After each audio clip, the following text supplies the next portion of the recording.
성례는 이 세례와 성찬입니다.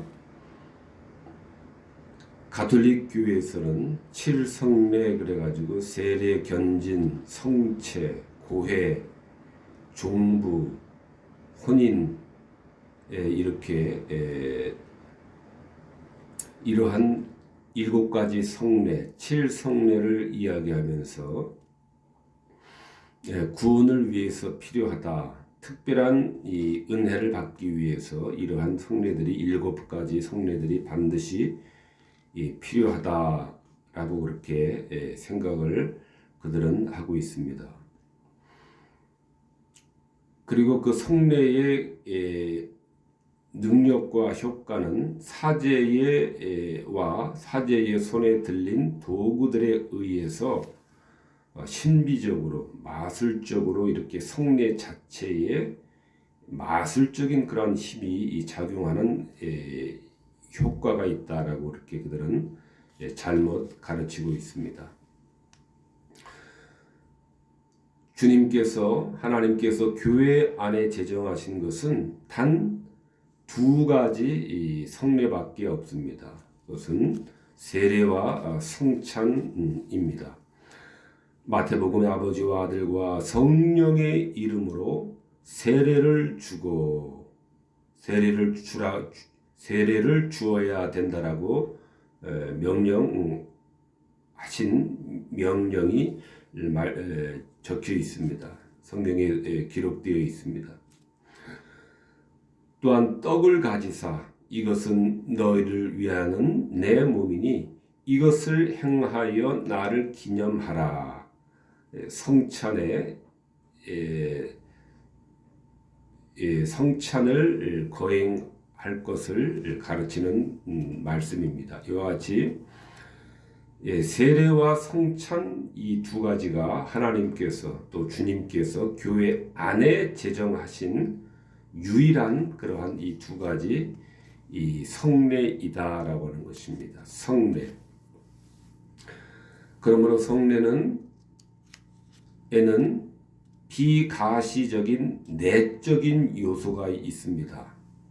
천상의 실체가 이 성례 안에 본질적인 의미를 가지고 들어있는 것입니다. 내적인 요소, 천상의 실체가 이 외적인 표징을 통해서 실제적으로는 내적인 요소와 천상의 실체를 우리들에게 가르치기 위해서 이 성례를 제정해 주신 것입니다. 내적인 요소와 천상의 실체라고 하는 것은 간단하게 생각하자면 영원한 선을 이야기합니다. 즉 영원한 구원, 영원한 영생, 영원한 죄사함, 믿음으로 말미암는 의, 이러한 천상의 실체를 가르치기 위해서 우리 감각에 가시적으로 보이는 형태로서 우리들을 가르치시기 위해서 우리들을 격려하고 우리의 믿음을 장려하기 위해서 제정해 주신 것이 세례와 성찬인 것입니다. 그러므로 성령께서 이 세례와 성찬 가운데서 인침을 인쳐주시고 확증을 해주시는 것입니다. 한낱 외형적인 그러한 이 의례적인 예법, 예식, 외형적 의식에 지나는 것이 아닙니다. 외적인 형식을 빌렸지만은 그러나 그 내적인 요소, 천상의 실체를 우리 마음 안에 성령님께서 인쳐주시고 확증을 주시는 것입니다. 그렇기 때문에 주님께서 제정하셨기 때문에 외적인 그러한 이 교훈과 가르침으로 끝나는 것이 아니라 반드시 바른 믿음으로 우리가 세례와 성찬에 받고 임할 때에는 반드시 성령님의 인치심과 성령님의 확증하심이 그 안에 나타나게 되어 있는 것입니다. 이것이 하나님께서 주님께서 제정하신 이 성례의 위엄이기도 합니다. 그러므로 말씀의 약속이 없는 그러한 이 행위 자체만으로는 무가치한 것이 성례입니다. 세례가 가지고 있는 그 의미, 또 성찬이 가지고 있는 그 떡과 포도주, 세례가 가지고 있는 세례의 요소인 그 물, 그 상징하는 그러한 이 하나님의 말씀, 지시하는 그 말씀이 없이는 이 성례의 외적인 그러한 시행은 아무 가치가 있을 수 없는 것입니다. 말씀을 떠나서는 세례의 은혜도 없고 성찬의 은혜도 없는 외형적인 그러한 예식과 의식에 지나지 않는 것입니다. 그러므로 말씀은 성례 없이도 가치를 지닙니다. 그러나 성례는 말씀이 없으면 아무것도 아니고 아무런 가치나 능력이 있을 수가 없습니다. 성례 행위 그 자체만으로 아무리 그것을 매일 날마다 순간순간마다 의식을 거행한다 할지라도 하나님의 그 의식이 외적인 의식이 상징하는 그 말씀에 대한 믿음이 없이는 세례는 은혜도 있을 수가 없고 성찬도 은혜가 있을 수가 없는 것입니다. 성례는 말씀이 없으면은 아무런 가치나 능력이 없는 것입니다. 그러므로 말씀과 믿음 없이 단지 성례 자체만으로 얻어지는 유익은 단 하나도 없는 것입니다. 그러므로 성례는 반드시 말씀에 종속되어야만 합니다. 우리는 참 믿음으로 그 약속의 말씀에 대한 그 참 믿음으로 성례의 행위에 의식에 참여를 해야만 되는 것입니다. 그럴 때 성령님께서 인치심과 확신을 주시는 것입니다. 이것이 아버지와 아들과 성령의 이름으로 세례를 주라라고 하는 그런 말씀입니다. 아버지와 아들과 성령께서 바른 믿음으로 임하는 자들에게 반드시 확신과 인침을 주신다라고 하는 것입니다. 그러므로 사람의 힘을 수단으로 해서 사역자들을 통해서 하지만은 그 사람 사역자들이 은혜의 능력을 전해주는 것이 아니라 아버지와 아들과 성령의 이름 능력이 효력이 세례와 성찬의 확실한 그러한 인침과 확증을 우리들에게 신자들에게 부여해 주는 것입니다. 이것이 아버지와 아들과 성령의 이름으로 세례를 주어야 한다라고 하는 그러한 말씀의 의미입니다. 그러므로 신자들이 바른 믿음을 가지고 참된 믿음을 가지고 세례와 성찬의 외적인 이러한 의식과 예식에 참여할 때 믿음이 강화가 되는 것입니다. 믿음이 고양이 되는 것입니다. 그러나 똑같은 성례에 참여할지라도 불신자들은 형식적인 그러한 참여자들은 될 수 있지만은 그 성례들이 가지고 있는 천상의 실체, 내적인 은혜의 내적인 요소는 그 실체는 받을 수가 없는 것입니다. 받을 수가 없는 것입니다. 받지를 못하는 것입니다. 성례가 의도하고 있는 이러한 내적인 요소, 천상의 실체, 영원한 구원, 영생, 죄사함, 또 믿음으로 말미암는 의라고 하는 그 성례가 지시하고 있는 이러한 천상의 실체와 내적인 요소는 오직 택자들 안에서만 그 효력을 갖게 되는 것입니다. 그러므로 믿음 없는 불신자들이 아무리 세례와 성찬에 참여한다 할지라도 효력을 발휘하는 것은 아닙니다. 세례는 하나님 안으로 들어오는 현관과도 같습니다. 그것이 세례입니다. 우리가 하나님께 대해서 반항하고 집 나간 이 방탕한 이 탕자가 하나님께로 돌아오는 그러한 이 현관과도 같은 역할을 하는 것이 이 세례입니다. 탕자였고 나그네와 외인과 같은 존재를 자녀로 영접해 주신다. 하나님의 자녀로 받아들여진다라고 하는 그러한 의식이 확증해지는 의식이 이 세례인 것입니다. 에베소서에 너희는 그때 그리스도 밖에 있었고 이스라엘 나라 밖의 사람이었고 약속에 대해서 외인이었고 세상에서 소망도 없고 하나님도 없는 자이더니 이제는 너희가 그리스도 예수 안에서 그리스도의 피로 가까워졌느니라. 그리스도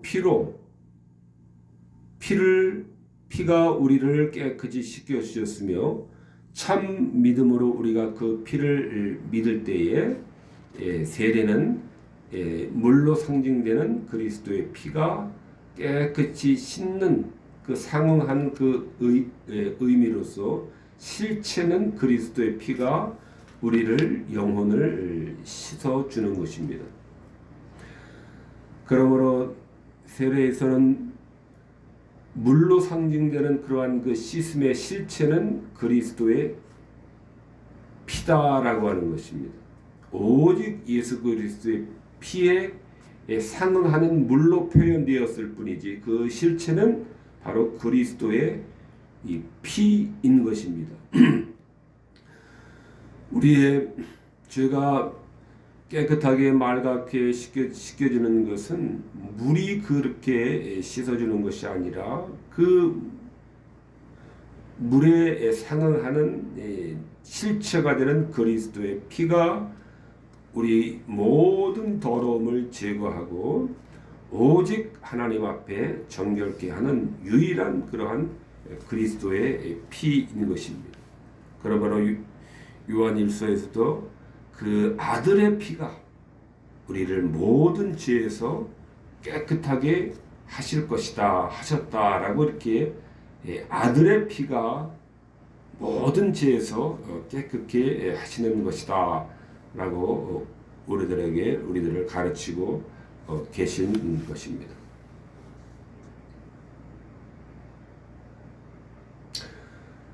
로마 가톨릭 교회들은 선교자들의 공로를 거기다가 첨부하기도 합니다. 또 인간의 어떤 선행을 첨가하기도 합니다. 그리스도의 피가 마치 우리의 주홍과 같이 붉은 재를 빨갛게 씻기고 양털과 같이 희게 완전하게 만드는 데 있어서 부족하다라고 하는 그러한 가르침을 가르치고 있는 것입니다.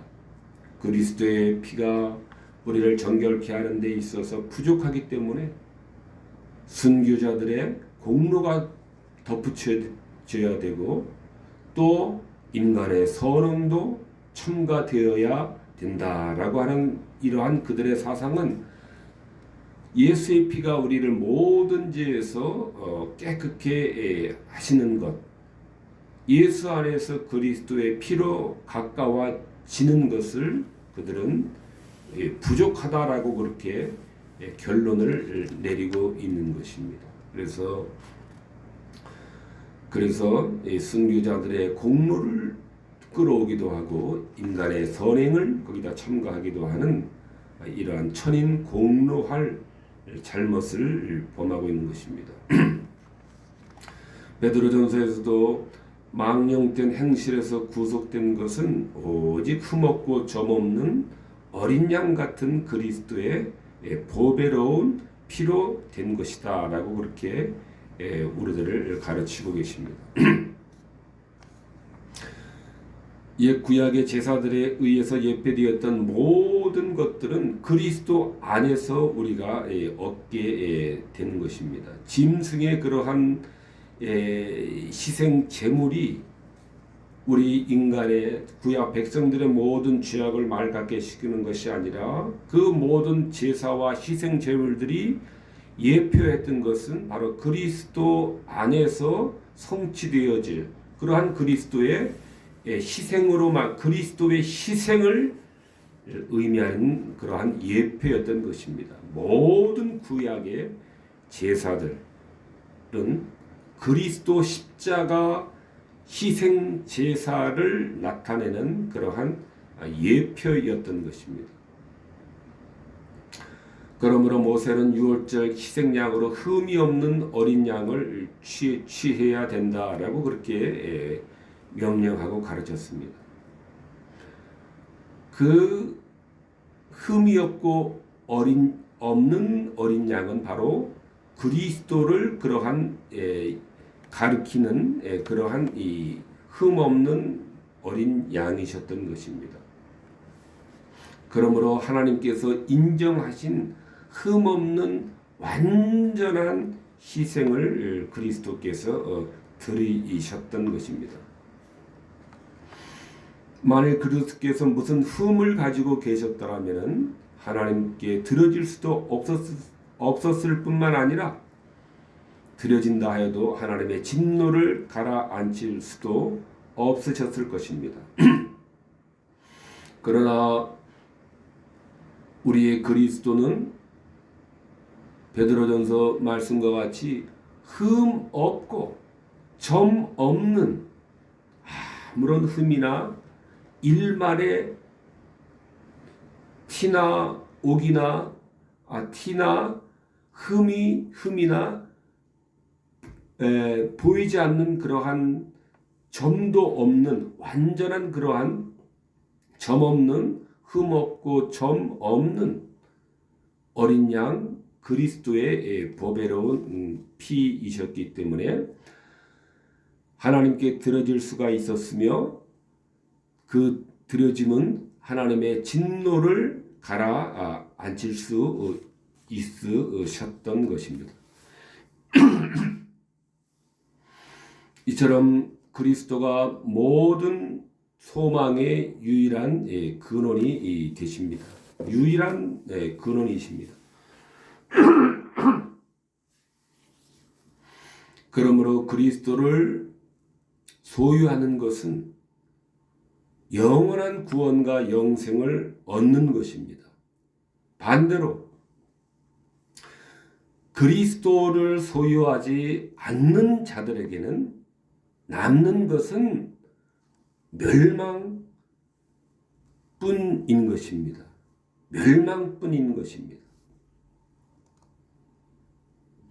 그렇기 때문에 창세기 22장에 내 씨로 말미암아 천하 만민이 복을 얻을 것이다 라고 하신 말씀입니다. 아브라함의 씨 가운데서 메시아 그리스도가 이제 나오실 것을 예언하는 그러한 말씀인 것입니다. 내 씨로 말미암아 천하 만민이 복을 얻으리라. 하나님의 약속은 얼마든지 그리스도 안에서 예와 아멘이 되신다는 말씀도 유사한 말씀입니다. 그리스도 안에서 그리스도만이 하나님께서 약속하신 모든 약속을 그렇습니다, 아멘입니다 라고 성취하실 수 있는 유일한 그러한 유일한 그러한 보증자, 뭐라 그러죠? 그 중재자, 중보자가 되신다라고 하는 말씀입니다. 하나님의 약속, 하나님의 구원의 약속, 영생의 약속, 천국의 약속, 이 모든 약속을 성취하시는 분은 오직 그리스도이시다라고 하는 것입니다. 그래서 그리스도 안에서 예와 아멘이 되는데, 하나님의 약속이라고 하면은 얼마든지 무엇이든지 하나님께서 약속하셨던 것이라면은 무엇이든지 간에 그것은 그리스도로 안에서 그것은 그리스도께서 반드시 성취하시며, 하나님께서 그 그리스도의 성취하신 것을 반드시 하나님께서 받아 주시고, 그리스도 입장에서는 그것이 받아들임이 되신다라고 하는 말씀입니다. 이처럼 세례는 그리스도에게 접붙임을 받는 것입니다. 탕자가 하나님을 배반하고 가출했던 이 탕자가 다시 하나님에게로 하나님에게로 접붙임을 받는 것입니다. 그래서 세례는 불신앙 탕자가 하나님의 품으로 들어가는 그러한 이 현관과도 같은 그러한 것이다라고 우리가 비유적으로 생각할 수가 있습니다. 접붙임을 받는다라고 하는 것은 그리스도에게 연합이 된다라고 하는 것입니다. 그리스도에게 결합이 되고 그리스도에게 결속이 되어진다라고 하는 것입니다. 즉 주님의 몸이 찢기실 때 우리도 죽었다라고 하는 것입니다. 우리 옛사람도 죽었다라고 하는 것입니다. 죄의 종로를 타고 죄를 좋아하고 죄를 따르고 죄와 더불어 먹고 마시는 이러한 옛사람의 생활에서 이제 죽었다라고 하는 것입니다. 이것이 그리스도에게로 접붙였다라는 것입니다. 그리스도의 죽음과 함께 그리스도의 죽음과도 함께 접붙임을 받은 것입니다.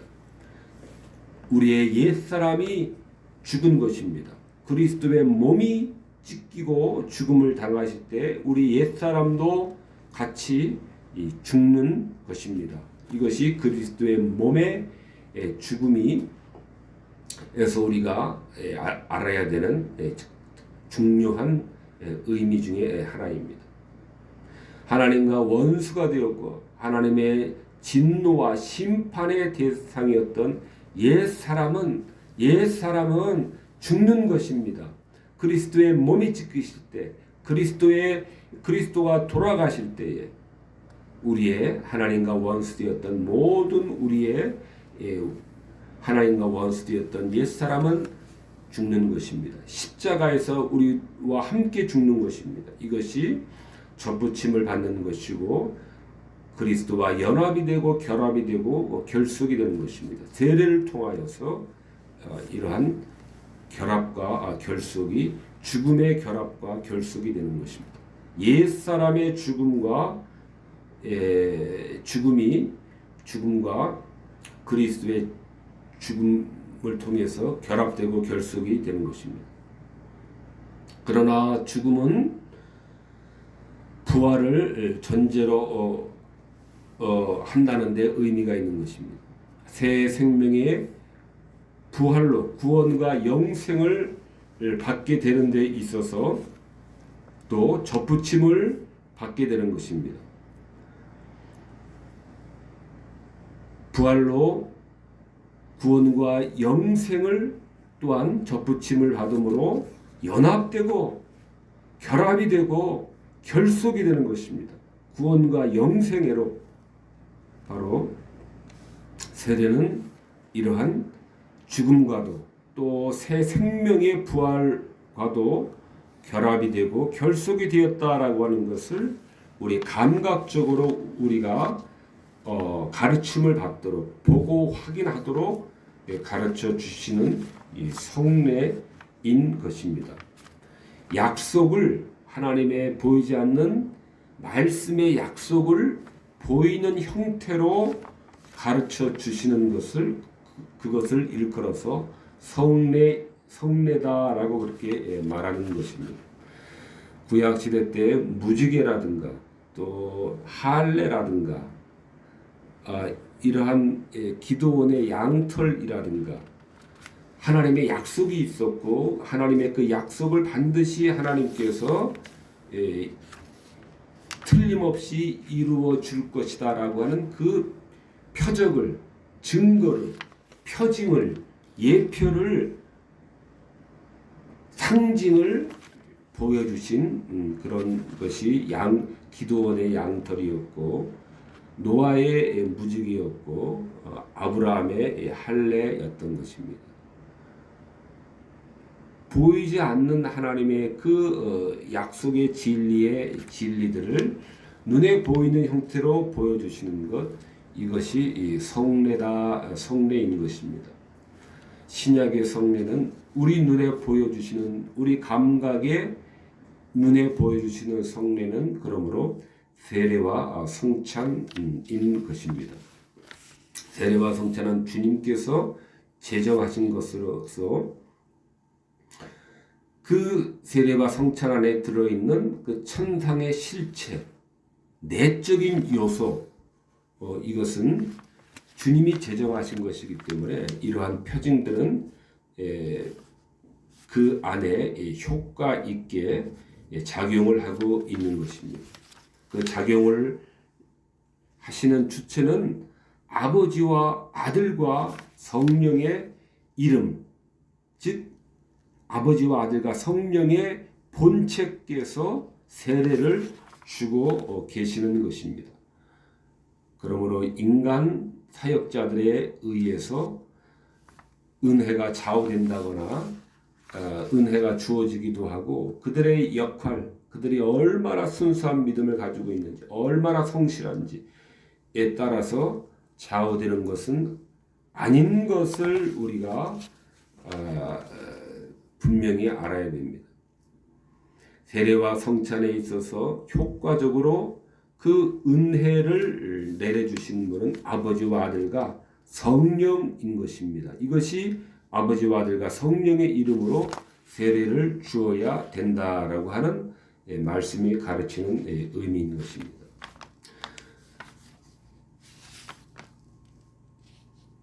그리스도의 죽으심으로만 중재가 되고 중보가 되므로 화해가 되는 것입니다.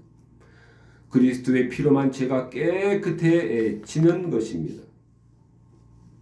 세례는 우리 죄가 깨끗해졌고 하나님에게로 다시 돌아갈 수 있는 그러한 깨끗한 옷으로 옷 입혀졌다라고 하는 것을 우리 눈에 가시적으로 보여주시는 표시인 것입니다. 표시이고 상징이고 모형이고 예표인 것입니다. 상징이며 징표이지만은 하나님의 약속과 결합되어 있는 상징이며 보증이며 표시이고 예표이고 모형인 것입니다. 하나님께서 주님께서 제정하신 상징과 모형과 예표와 인침과 표지가 되기 때문에 그 실체는 반드시 본질은 반드시 가지고 있다라고 하는 것입니다. 껍데기뿐인 외양뿐인 의례적인 그저 실체가 없이 효력이 없이 그저 왔다 갔다 하며 떡을 떼기도 하고 잔을 마시기도 하고 또 물을 뿌리기도 하는 이러한 아무런 내용이 없는 그러한 의식은 아니다라고 하는 것입니다. 주님께서 제정하셨기 때문에 그럴 수가 없는 것입니다. 아버지와 아들과 성령의 성령의 본체께서 세례를 주시는 것이기 때문에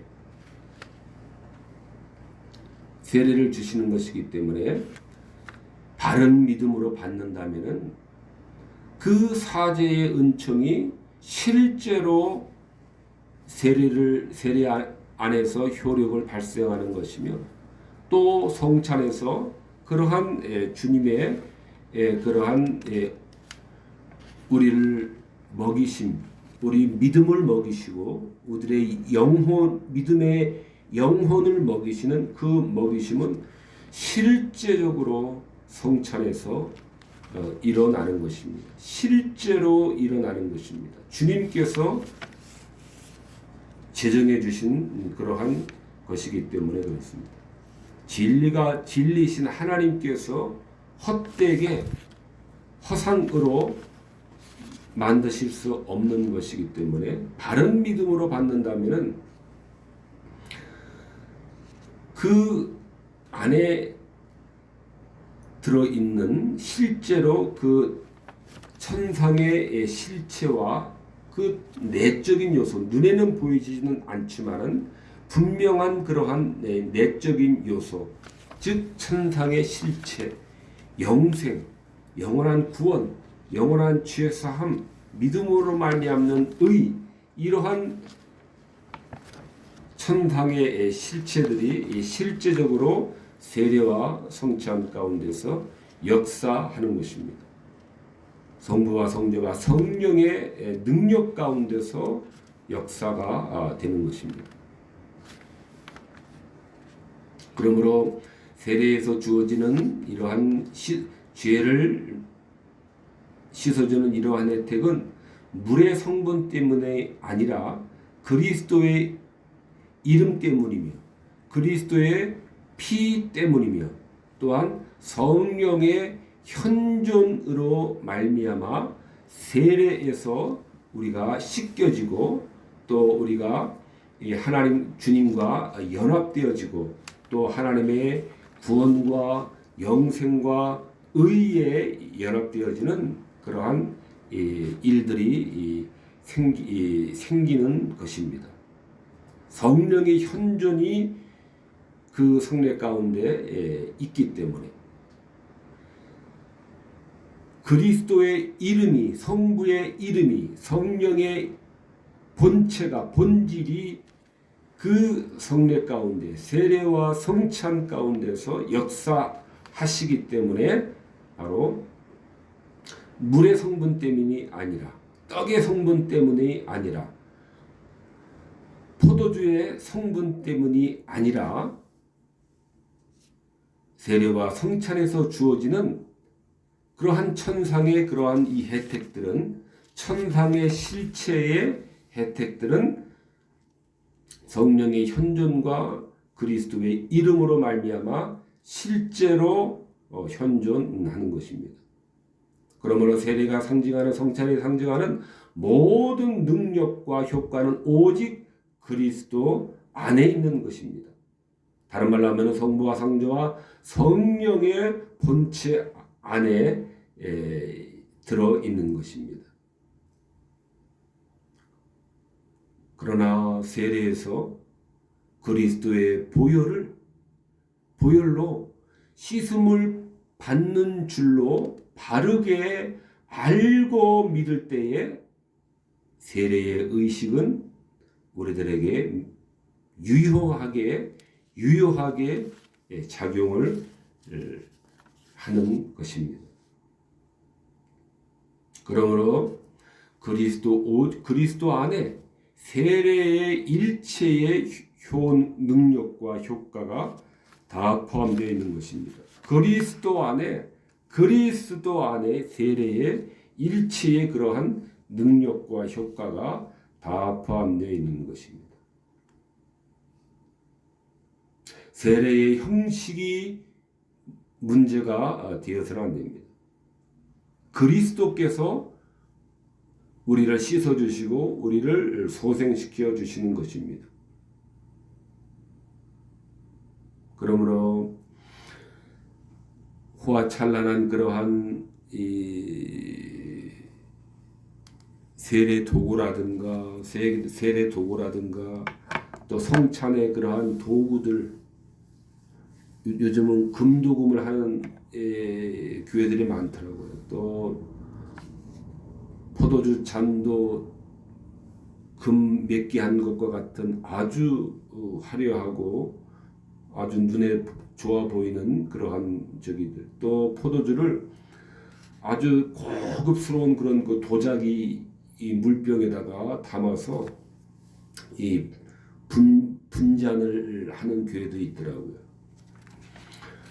아주 고급스러운 그 물병에 아주 예술적으로도 비싸 보이는 그런 물병에 포도주를 담아서 분잔을 해야 세례의 성찬의 그러한 이 효과가 더 극대화되고, 그저 평범한 그저 모양의 그러한 이 기구들을 사용하면은 초라한 겨우겨우의 은혜가 임하는 것은 아니다라고 하는 것입니다. 그런 것은 결단코 아니다라고 하는 것입니다. 기독교회가 약해져 가니까 자꾸만 그 천주교식의 그러한 화려한 외양의 예식들을 도입하려고 하는 그러한 일들이 생기고 있다라고 저는 생각을 합니다. 그런 외적인 것에 있는 것이 아닌 것을 우리는 분명히 알고 경계를 해야 되겠습니다. 이스라엘을 택한 것도 수요가 많기 때문에 한 것이 아니라 가장 작은 민족이다, 적은 민족이다라고 이었기 때문에 택하셨다라고 하는 그런 말씀도 있습니다. 그래서 우리는 외형으로 화려해 보이고 커 보이고 좋아 보이고 하는 것에 따라서 하나님의 은혜와 능력이 좌우된다라고 하는 이러한 외식에 우리는 매몰되어서는 안 됩니다. 세례의 형식이 문제가 아니고 아버지와 아들께서 함께 해 주시는가 안 주시는가의 문제입니다. 참 믿음으로 받을 때에 성부, 성자, 성령 하나님께서 함께 해주시는 것이고, 아무런 믿음 없이 참여하는 자들에게는 세례와 성찬과는 아무런 그러한 이 관계가 없다라고 하는 것입니다.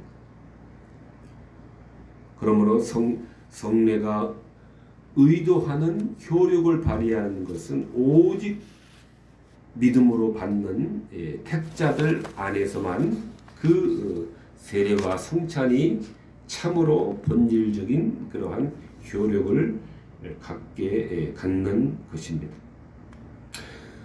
성경의 외형적 의식들, 예전들은 우리가 연약한 육체에 속한 우리들이기 때문에 우리의 감각에 보여줌으로 믿음을 도와주기 위해서 제정해 주신 것이 성례입니다.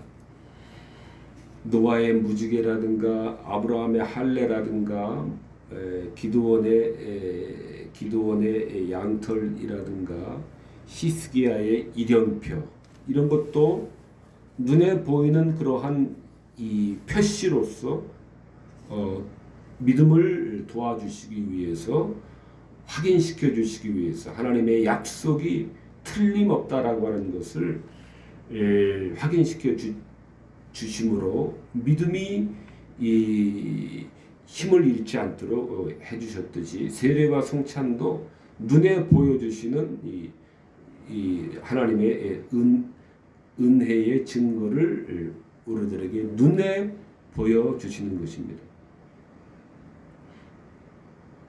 그러므로 이러한 예식들이 구원을 얻는데 필수적인 것은 아니다라고 하는 것입니다. 반드시 예전들이 구원을 좌우하는 것은 아니다라고 하는 것입니다. 전통과 질서를 따라서 세례와 성찬을 성실하게 지켜야 됩니다. 그러나 마치 세례와 성찬의 절차마다 순서마다 어떤 구원의 요소가 있어서 이거를 이렇게 할 것을 저렇게 한다거나 저렇게 할 것을 이렇게 하는 그러한 사소한 그러한 순서에 있어서의 그러한 잘못이 있다면은 바로 구원이 왔다 갔다 하고 구원이 좌우되는 그러한 것은 아니다라고 하는 것입니다.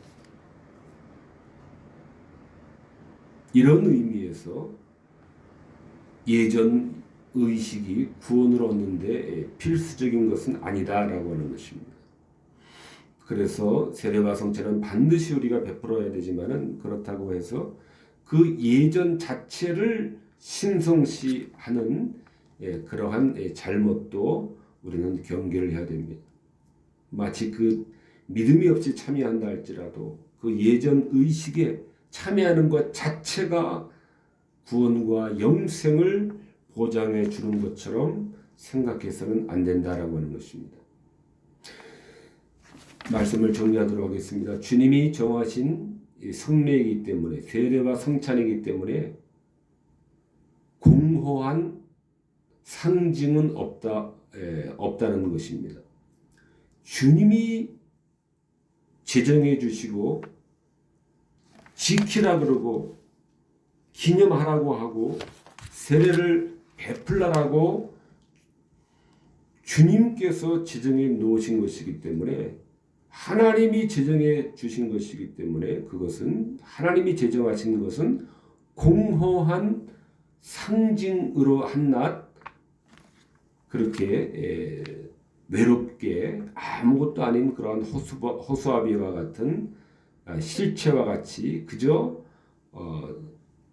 서 있는 것은 아닌 것입니다. 성례는 헛된 표시일 수가 없는 것입니다. 성례는 세례와 성찬은 헛된 상징일 수가 없는 것입니다. 그 외적 의식에 의해서 상징되는 것을 성부, 성자, 성령께서 실제로 그 세례와 성찬 안에서 실제로 그의 은혜를 바른 믿음으로 받는 자들에게 확인을 시켜 주시는 것입니다. 은혜를 임하게 해 주시는 것입니다. 하나님 약속에 근거하여 하나님 자녀됨, 구원됨, 영생을 받음이라는 것들이 내적인 사실이고 내적인 요소고 천상의 실체인데 이러한 내적인 요소, 눈에 보이지 않는 내적인 사실, 눈에 보이지 않는 천상의 이러한 이 실체들 한마디로 하면 이 구원의 실제가 이 외적 표시와 결합이 되어 있다라고 하는 것입니다.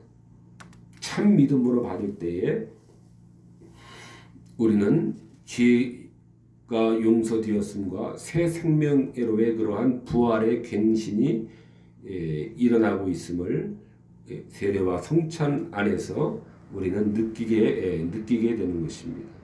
이것이 성례가 주는 그러한 은혜의 방편이다라고 말씀하는 것입니다. 실제로 세례와 성찬 가운데서 하나님의 은혜가 임하기 때문에 하나님이 제정하신 제도에는 공허한 그러한 상징으로 그칠 수밖에 없는 것은 결단코 아니기 때문에 천상의 실체가 되는 그러한 이 하나님의 실체에 대한 하나님의 은혜의 역사가 반드시 세례와 성찬을 통해서 임하게 되어 있는 것입니다. 복음을 받아들이고 제자가 되겠다고 고백하는 자들에게 그러므로 세례를 베풀어야 되는 것입니다. 영생에 대한 표이기 때문에 그렇습니다. 영생을 받아들이고 구원을 받아들이고 그리스도께서 보혈로 우리의 죄를 용서하셨음을 믿는 그러한 이 자들이에게만 베풀게 되어 있는 것입니다. 그러므로 믿음이 세례보다 앞서야 합니다. 믿음 없이 외적인 의식에 참여함은 구원의 소망에서 제외될 뿐입니다. 믿음이 없이 외적인 이러한 의식에 외식에 항상 참여한다 할지라도 구원의 소망에서 제외될 뿐입니다. 그러므로 마가복음에서 믿고 세례를 받은 사람은 구원을 얻을 것이다 라고 하는 말씀이 그러한 의미입니다. 믿고 세례를 받은 사람만이 구원을 얻는 것입니다.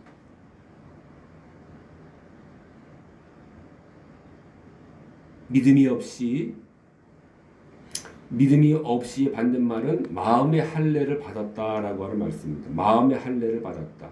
마음의 할례를 받았다라고 하는 것은 믿음으로 말미암아 그에게 제사함과 중생과 회개와 성화의 역사가 시작이 되고 일어났다라고 하는 것입니다.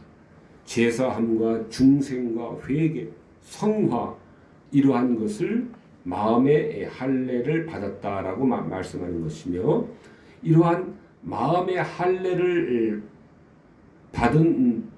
받아야만이 즉 믿음으로 받아야만이 이러한 구원의 소망에서 택자가 되었으므로 그에게 적용이 되는 것입니다. 그러므로 교회 밖에 있는 자들에게는 베풀지 않습니다. 그리스도를 믿고 따르겠다는 고백을 할 때 비로소 베푸는 것입니다. 그러므로 사도행전에서도 그 말을 받은 사람들은 세례를 받음에 복음을 믿은 자들, 복음을 믿고 이제 따르겠다라고 하는 그 말을 받은 사람들에게 세례를 그들이 받아야 되며 또 그들에게 세례를 주어야 되는 것입니다. 이날의 제자의 수가 3천이나 더하더라.